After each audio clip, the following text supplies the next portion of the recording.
Olá, tudo bem? Como vocês estão? Nós estamos aqui diretamente do evento Angel Summit 2026. E nós estamos aqui para trazer para vocês conversas simples, mas agregadoras. Entender o que realmente faz a diferença nas startups. Gerar retorno e depois trazer, com certeza, dicas para receber investimento.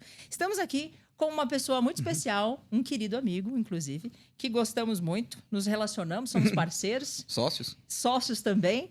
E o Maurício, da empresa UX. E eu vou deixar com você para você se apresentar, Maurício. Legal, obrigado. É um prazer estar aqui com vocês.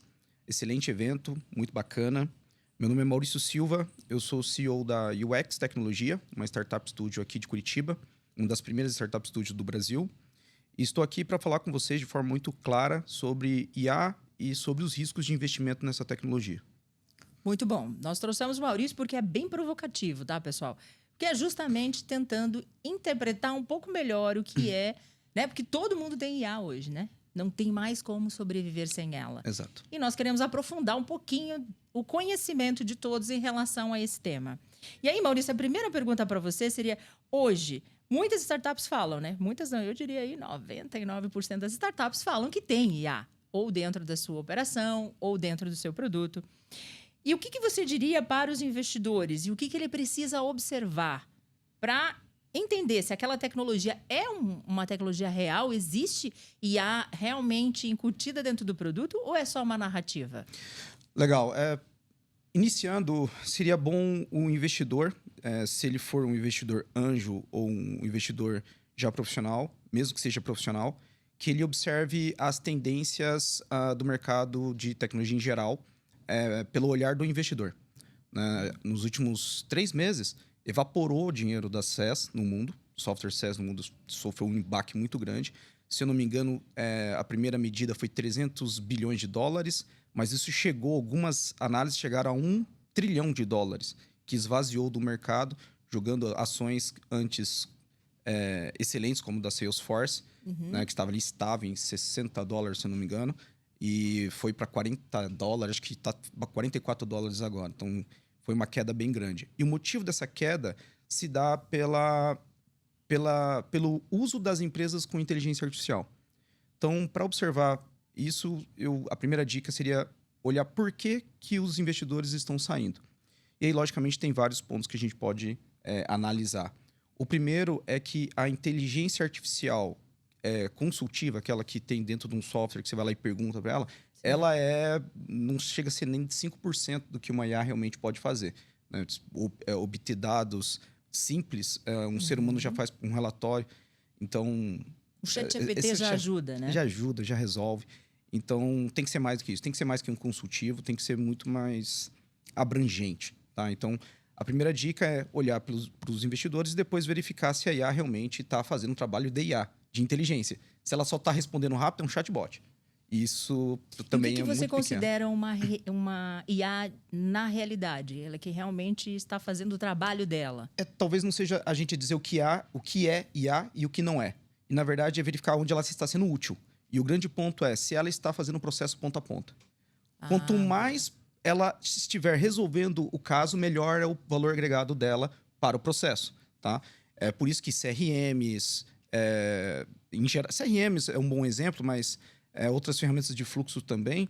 Quando eu tenho uma IA consultiva, ela não é útil. Ela tem que resolver o ponta a ponta. Ela tem que ser um SDR de verdade, ser mais próximo do que um ser humano faria.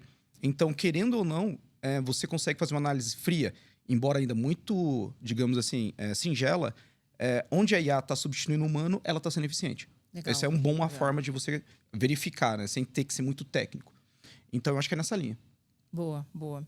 Eu enxergo muitos empreendedores também preocupados em ter a IA, independente de qual motivo precisa ter a IA. E aí eu vejo que tem que dar um passo atrás e fazer uma boa estrutura, um bom diagnóstico do que exatamente você vai resolver no passo a passo, no detalhe, no processo, que é meticuloso e que precisa ser para que você possa colocar uma ferramenta automatizada, a IA, por exemplo, e ela transformar essa rotina, que é uma rotina mais repetitiva, podemos dizer assim, Uhum. automaticamente trazer para você esse resultado, essa resposta, né?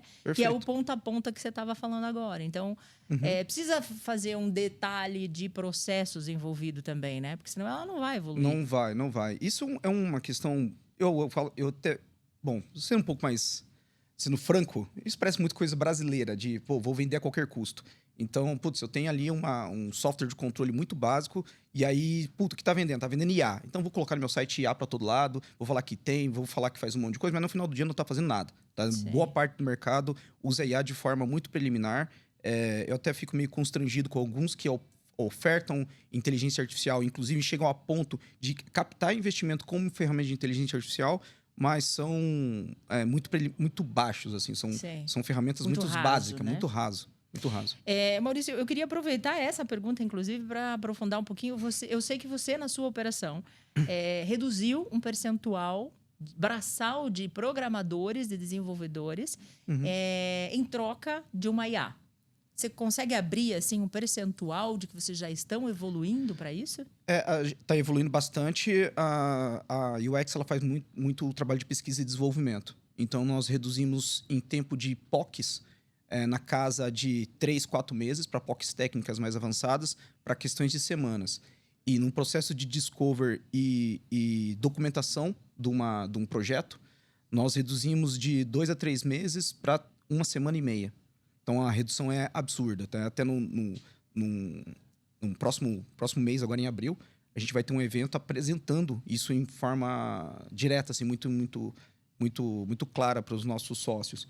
Legal. Então, realmente é assustador. O número de demissões do setor de tecnologia em 25, se eu não me engano, chegaram perto de 200 mil. Tem que confirmar essa informação. São 180 ou 200 mil no mundo.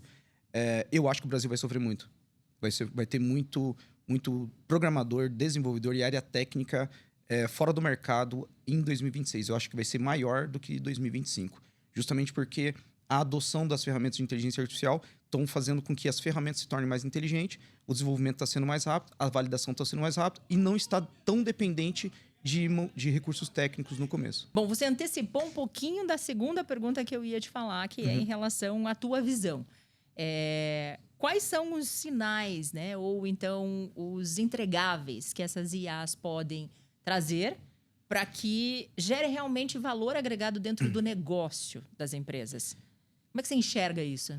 Para os negócios em si, a adoção da IA agora não é nenhuma questão mais é uma questão de sobrevivência. As empresas vão ter que aderir à IA. Aí, o grande ponto é no que e como, né? Em que processo. O que você recomenda? Eu recomendo os processos que são repetitivos. Isso tem muito no setor administrativo. Entrada e saída de estoque, por exemplo, também tem bastante processos repetitivos.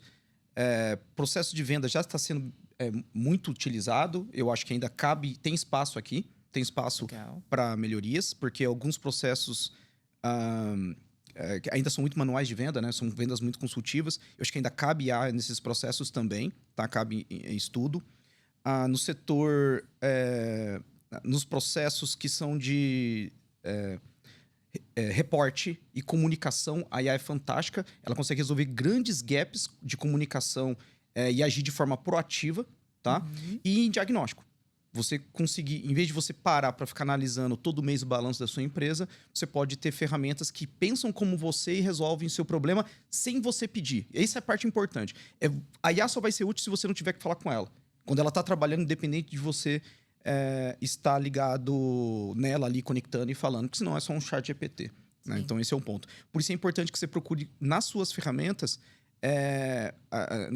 nos softwares que você usa, ferramentas que estão prontas para ser integrado com a IA. E não ela ser a própria IA. Sim. Procure as ferramentas que têm MCP, que têm API aberta, que pensam nisso, que têm área de desenvolvedor, porque isso vai fazer com que os seus processos sejam integrados de forma mais rápida. Né? Se a sua ferramenta não te dá um MCP, não contrate. Esse é o ponto. Legal. Tem que estar dentro da ferramenta e tem que trazer uma solução, né? Ao invés de ficar perguntando e você perguntando para ela o que deve ser feito. Isso. Ela já tem que ser proativa. IA é uma inteligência, não um guru. Você não tem que ficar perguntando para ela as coisas toda hora. Ela tem que trabalhar para você, ela tem que ser um funcionário. Boa, muito boa. E aí, uma última pergunta: aonde founders, e aí nós já estamos falando aí de founders e empreendedores, de tecnologia, do setor, inclusive, que você está incutido, e os próprios investidores que estão olhando para esses founders, se iludem quando uma IA, usam, na verdade, a IA como se fosse uma alavanca para o crescimento. Onde é que existe ilusão e onde é que existe realidade dentro dessa visão? Eu acho que daí talvez tenha mais ilusão para o investidor. Eu falei um pouco disso no começo, mas... a gente sofre. O investidor, ele tem que pensar o seguinte, de forma rápida, se não me engano, vi isso até, eu esqueci agora a fonte, não sou eu que estou dizendo, tá? Eu vou repetir aqui 3 coisas. Eu esqueci o nome da pessoa, então não vou conseguir dar os créditos. Mas são 3 coisas muito simples que você vai se perguntar e eu acho que você vai entender se o negócio está indo bem. Primeiro isso que esse produto faz, uma IA faria sozinha? Esse é o primeiro ponto. Segundo, a IA vai fazer isso no futuro sozinha? Porque ela está caminhando para, né? Então esse é o primeiro ponto para você detectar o risco. Isso foi que causou aquela queda muito grande das SaaS no mundo. Essa é a primeira pergunta. A segunda essa IA que está dentro do produto, ela resolve o processo ponto a ponto ou alguém tem que ir lá conversar com ela? Isso é um péssimo sinal. Se você tem um produto e o usuário tem que ir lá falar com a IA, é um péssimo sinal. É uma má implementação da IA. Ela tem que resolver os problemas sem você precisar falar. Porque senão ela é só um guruzinho digital, tá? E a terceira, e eu acho que talvez seja a mais relevante, a empresa de tecnologia que está ofertando a IA, ela usa a IA dentro dos processos dela? Uhum. Porque isso é uma forma muito importante de você ver se não é só marketing. Não é só um acompanhamento de uma tendência. E Sim. automatizar as coisas com IA depende de entender a IA de forma muito mais profunda do que simplesmente o chat GPT ou o Gemini ali, o prompt que você usa, tá? Então, você tem que entender do seu processo e tem que entender como utilizar bem essas ferramentas. E isso não está sendo aplicado de uma forma muito coerente, pelo menos no cenário nacional, tá? Eu vejo isso muito bem nos asiáticos, nos Estados Unidos, mas no Brasil, eu sinto que a gente ainda está derrapando bastante. Eu acredito que os investidores ainda vão ter algumas decepções, infelizmente, no mercado nacional. Eu concordo contigo. Assim, infelizmente ou felizmente, a onda da IA, ela chegou talvez um pouco atrasada aqui, né, em termos de conhecimento, e o Brasil precisa se mover para conseguir entregar o mesmo resultado ou até mesmo se aproximar desses países que estão muito mais à frente do conhecimento do que nós estamos, né? Exato. O Brasil sempre foi muito bom em integrar. Então, nossas ferramentas são praticamente tecnologias estrangeiras e nós integramos elas e lançamos. Então, a gente integra com Google, com Microsoft, com Gemini, com ChatGPT. A gente integra e a gente é muito rápido a desenvolver e tem muita criatividade.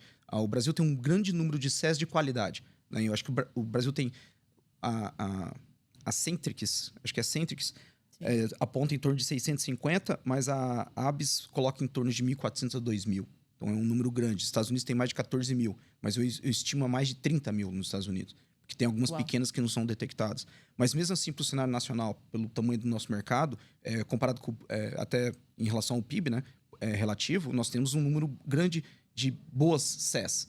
O problema é que agora o SaaS tem que ser repensado. Sim. E aí vem um ponto do nosso empreendedor estar preparado para isso. O founder está preparado para isso. Eu acho que esse é o primeiro ponto. Se você vai criar uma ferramenta de inteligência artificial, tome vergonha na sua cara e resolva primeiro dentro do teu negócio. Não vai sair vendendo o negócio se você não consegue usar interno. Não faz sentido, tá? Então, eu acho que falta um pouco de coerência aí, mas eu tô vendo com bons olhos. Tem muita startup muito bacana no Brasil saindo desse negócio de sou integrador. Agora, ela realmente está desenvolvendo. Então, acho que isso é um ponto positivo para a gente aqui. Boa. E, Maurício, onde é que os empreendedores, os founders que estão ouvindo a gente e os próprios investidores podem ter acesso a esse conteúdo, a esse conhecimento? Você indica algum canal? O que você segue que possa trazer conhecimento de qualidade de IA mesmo? Que não seja nesse nível, obviamente, de desenvolvedor, porque né, nós estamos aí falando com um especialista do setor, mas alguém que a gente consiga seguir e acompanhar o conhecimento em tempo real dentro de uma realidade necessária para o nosso sobrevivência, eu diria, né, empreendedores? Bacana. E tem um ponto sobre isso, que eu sou bem diferente dos outros de mercado, mas os investidores investidor profissional vai entender exatamente o que eu vou falar agora. Se você quer conhecer algo, vai na fonte. Então, primeiro ponto. Se eu quero saber se minha empresa está boa ou ruim para investir, eu abro o site de relacionamento com o investidor, leio os dados da fonte, tá? Vou pegar os relatórios mensais, trimestrais e vou ver na fonte. Então, para eu saber de um segmento, eu leio empresas do segmento. Então, é assim que se faz. E com o IA, muitas vezes a gente vai nos gurus que estão vendendo cursos, estão vendendo milagres, e aí você fica no meio do caminho. O ideal é a fonte. Você pode acompanhar todos. Tem vários bons, inclusive, mas eles são o meio. Vão na fonte. Vai na Anthropic, na OpenAI, vai na Microsoft, vai no Google. Leia na fonte. Pode um meio aqui no Instagram, no YouTube? Pode pegar qualquer um. Não tem problema. Tem muita pessoa honesta e falando muito bem sobre isso. Eles são rápidos porque eles passam tendências e traduzem muito bem para o cenário nacional. Então, qualquer um desses daí já é legal. Agora, primeiro a fonte. Veja a fonte, depois você pode ver qualquer um que você não vai... Você vai se adaptar. E você vai se adaptar melhor, você vai entender o que está acontecendo. Porque tem umas ondas... lendo a fonte, o próprio desenvolvedor, aquele que está realmente desenvolvendo a tecnologia, você consegue detectar o que vai ser lançado no futuro. E não somente ficar olhando para o retrovisor. Né? Então, esse é o ponto. Como um investidor profissional tem que ler os papéis para poder investir, não poderia ser diferente com tecnologia. Perfeito, ótimo, muito bom. E aí, para encerrarmos por aqui, eu queria que você falasse um pouquinho mais sobre a UX. Como é que os empreendedores, os founders podem usufruir, né, de todo o conteúdo que tem na própria UX. Como que a UX pode ajudar esses empreendedores que estão iniciando, né, principalmente quem está precisando aí de ajuda de produto. Legal. A UX é especialista em tecnologia, né? Foi daí que a gente surgiu. Nós surgimos do aprendizado que a gente teve, inclusive, junto com a Start Growth na Ponto. Então, a gente fala que a Ponto foi o nosso projeto número 0. A UX ela pode ajudar em alguns pontos. Se você está iniciando, quer abrir uma iniciativa e quer verificar se ela para de pé, nós temos um processo de discover e documentação do business plan muito bacana para te apoiar a fazer esse produto parar de pé e que ele seja lançado o mais rápido possível, com o menor custo possível e risco. Depois disso, isso também serve para empresas e empreendedores que querem lançar. Se você já está no mercado e tem algum problema, a gente pode analisar um pivote, analisar uma fase sua de transição. Então, a gente pode trabalhar com ajustes em produto e business plan para poder te ajudar a fazer uma nova rodada de investimento, acertar o produto, etc. E também podemos acelerar. Nós somos co-founders praticamente de todos os projetos que a gente atua, ou sócios direto, onde a gente apoia todo o ponto, desde a ideação, ao desenvolvimento e validação.